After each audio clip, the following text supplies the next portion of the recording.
I do remember we did an entire segment on Leonard Peltier.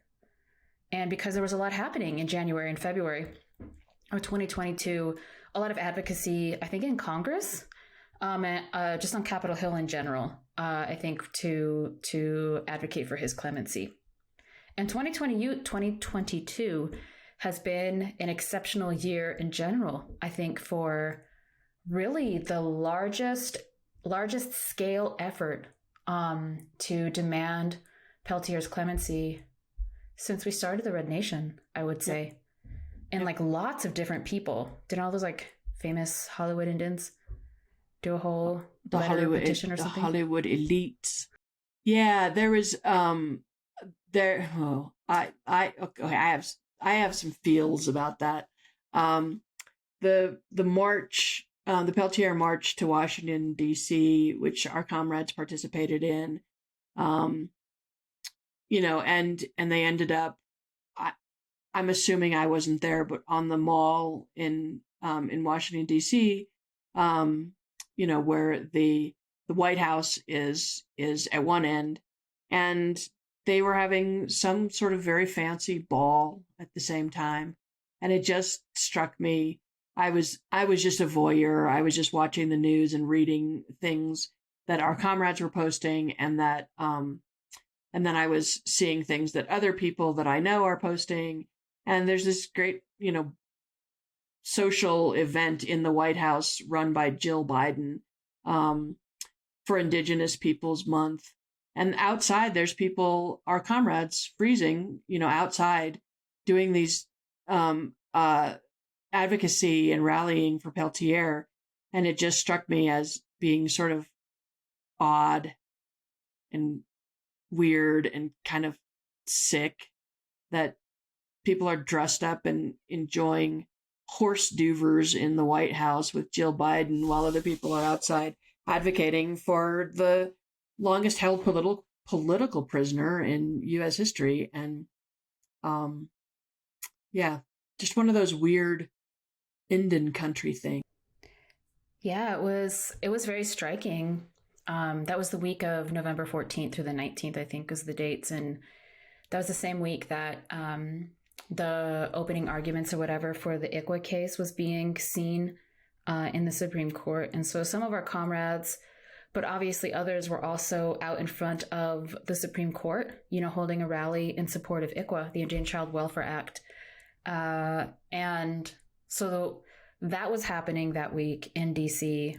And then also the spiritual walk, right, for Leonard Peltier's freedom was coming to DC in that week. And they were denied a meeting with President Biden. I'm pretty sure President Biden knew they were coming. And so it was like disturbing to see kind of like Native actors, the Native elite, kind of inside the halls of the White House meeting with Jill Biden. And then, someone like Rachel Thunder, who had literally walked from Minnesota Mokoche, which is here, to Washington, D.C., and she was in a spiritual way the entire time.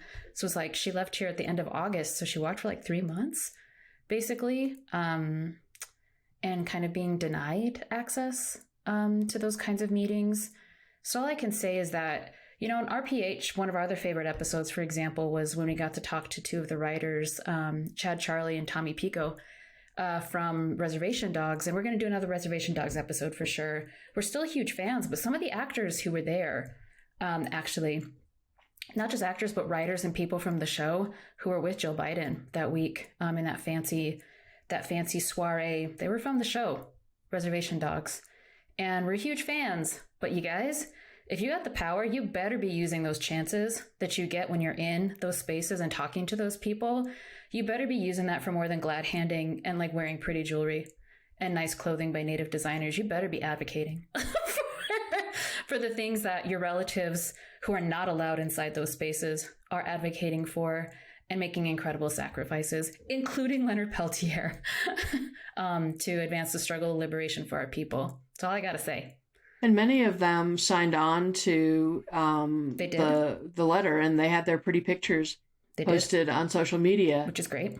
Which is, yeah, it's great. But exactly, I mean, that's like, it is part of your responsibility as being a visible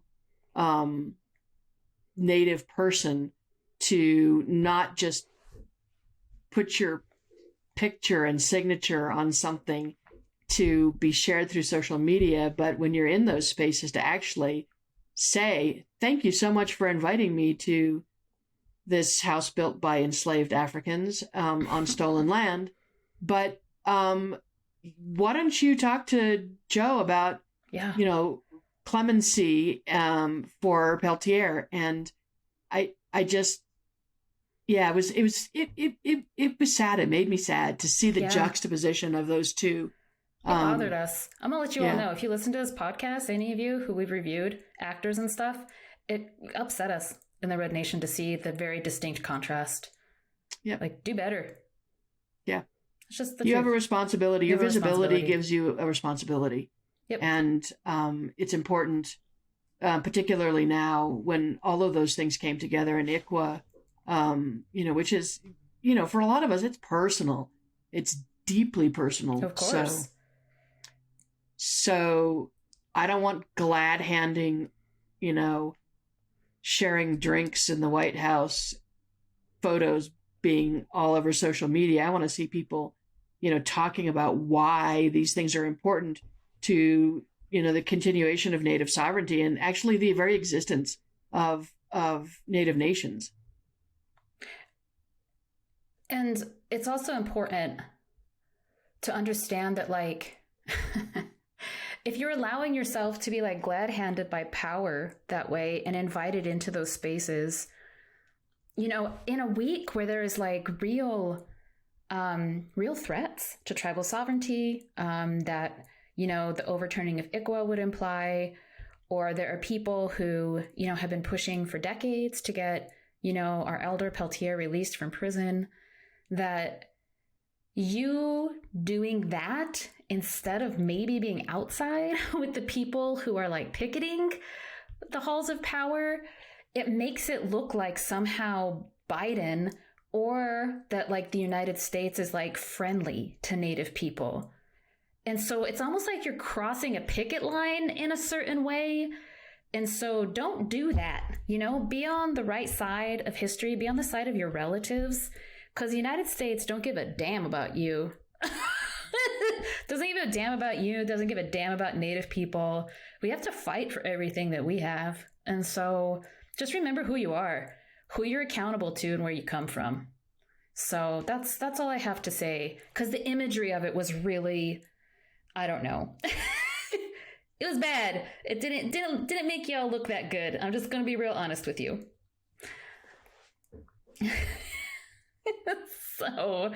So yeah.